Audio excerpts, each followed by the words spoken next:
ರಾಜ್ಯ ರಾಜಕಾರಣದಲ್ಲಿ ಮೂಡ ಪ್ರಕರಣ ಭಾರಿ ಸದ್ದನ್ನ ಮಾಡ್ತಾ ಇದೆ. ಈ ಪ್ರಕರಣಕ್ಕೆ ಸಂಬಂಧಪಟ್ಟಂತೆ ಸಿಎಂ ಸಿದ್ದರಾಮಯ್ಯ ಅವರು ರಾಜೀನಾಮೆ ನೀಡಬೇಕು ಅಂತ ವಿಪಕ್ಷಗಳು ಒತ್ತಾಯಿಸ್ತಾ ಇದೆ. ನಿರಂತರವಾಗಿ ಪ್ರತಿಭಟನೆಯನ್ನ ಮಾಡ್ತಾನೆ ಇದೆ, ವಿಪಕ್ಷಗಳು ಆಗ್ರಹಿಸ್ತಾನೆ ಇದೆ. ಮತ್ತೊಂದು ಕಡೆ ಲೋಕಾಯುಕ್ತದಲ್ಲಿ ಸಿಎಂ ಸಿದ್ದರಾಮಯ್ಯ ವಿರುದ್ಧ ಎಫ್ಐಆರ್ ದಾಖಲಾಗಿದೆ. ತನಿಖೆಗಾಗಿ ವಿಶೇಷ ತಂಡಗಳನ್ನ ಕೂಡ ರಚನೆ ಮಾಡಲಾಗಿದೆ.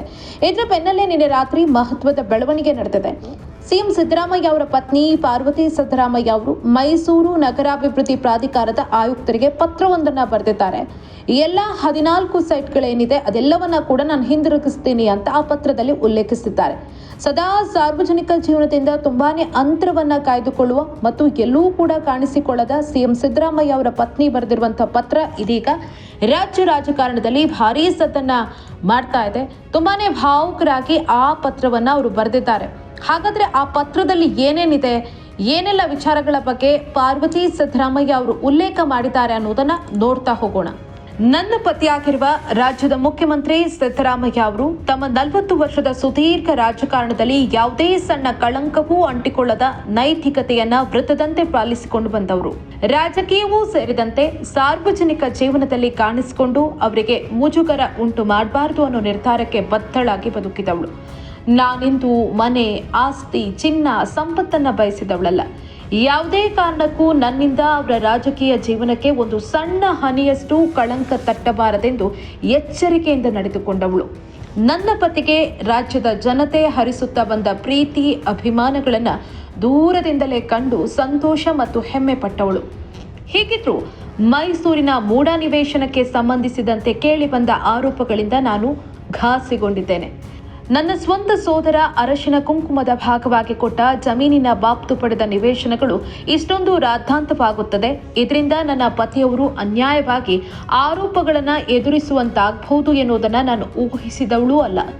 ನನಗೆ ಈ ನಿವೇಶನ, ಮನೆ, ಆಸ್ತಿ, ಸಂಪತ್ತು ಯಾವುದು ಕೂಡ ನನ್ನ ಪತಿಯ ಗೌರವ, ಘನತೆ, ಮರ್ಯಾದೆ ಮತ್ತು ಅವರ ನೆಮ್ಮದಿಗಿಂತ ದೊಡ್ಡದಲ್ಲ. ಇಷ್ಟು ವರ್ಷಗಳ ಕಾಲ ಅಧಿಕಾರದಲ್ಲಿದ್ದ ಅವರಿಂದ ಏನನ್ನು ನಾನಾಗಲಿ ನನ್ನ ಕುಟುಂಬಕ್ಕಾಗಲಿ ಬಯಸದೇ ಇದ್ದ ನನಗೆ ಈ ನಿವೇಶನಗಳು ತೃಣಕ್ಕೆ ಸಮ. ಈ ಹಿನ್ನೆಲೆಯಲ್ಲಿ ವಿವಾದಕ್ಕೆ ಕಾರಣವಾಗಿರುವ ಮೂಡಾದ 14 ನಿವೇಶನಗಳನ್ನು ವಾಪಸ್ ಮಾಡೋದಕ್ಕೆ ನಿರ್ಧರಿಸಿದ್ದೇನೆ. ಈ ಬಗ್ಗೆ ನನ್ನ ಪತಿಯವರ ಅಭಿಪ್ರಾಯ ಏನಿದೆ ಅನ್ನೋದು ನನಗೆ ತಿಳಿದಿಲ್ಲ. ನನ್ನ ಮಗನ ಬಳಿ ಆಗಲಿ, ನನ್ನ ಕುಟುಂಬದ ಇತರ ಸದಸ್ಯರ ಬಳಿ ಆಗಲಿ ಈ ಬಗ್ಗೆ ನಾನು ಚರ್ಚೆಯನ್ನ ನಡೆಸಿಲ್ಲ. ಇದು ನಾನು ನನ್ನ ಆತ್ಮಸಾಕ್ಷಿಯ ಕರೆಗೆ ಓಗೊಟ್ಟು ಪ್ರಜ್ಞಾಪೂರ್ವಕವಾಗಿ ಕೈಗೊಂಡಿರುವ ತೀರ್ಮಾನ. ಈ ಹಂತದಲ್ಲಿ ಇಂಥ ನಿರ್ಧಾರಕ್ಕೆ ಏಕೆ ಬಂದ್ರಿ ಎಂದು ಯಾರಾದರೂ ಕೇಳಬಹುದು.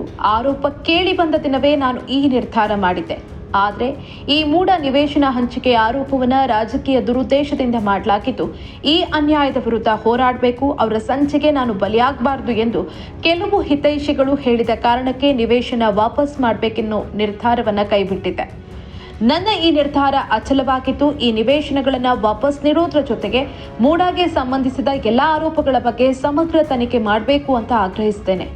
ಕೊನೆಯದಾಗಿ ಎಲ್ಲ ರಾಜಕೀಯ ಪಕ್ಷದ ನಾಯಕರು ಮತ್ತು ಮಾಧ್ಯಮ ಕ್ಷೇತ್ರದ ಬಂಧುಗಳಲ್ಲಿ ನನ್ನ ವಿನಮ್ರ ವಿನಂತಿ, ದಯವಿಟ್ಟು ರಾಜಕೀಯ ಕ್ಷೇತ್ರದಿಂದ ದೂರವಿದ್ದು ತಮ್ಮ ಪಾಡಿಗೆ ತಾವಿರುವ ರಾಜಕೀಯ ಕುಟುಂಬದ ಹೆಣ್ಣು ಮಕ್ಕಳನ್ನು ರಾಜಕೀಯ ದ್ವೇಷ ಸಾಧನೆಗಾಗಿ ವಿವಾದದ ಕಣಕ್ಕೆ ಎಳೆದು ತಂದು ಅವರ ಘನತೆ, ಗೌರವಗಳಿಗೆ ಹಾನಿ ಮಾಡಬೇಡಿ.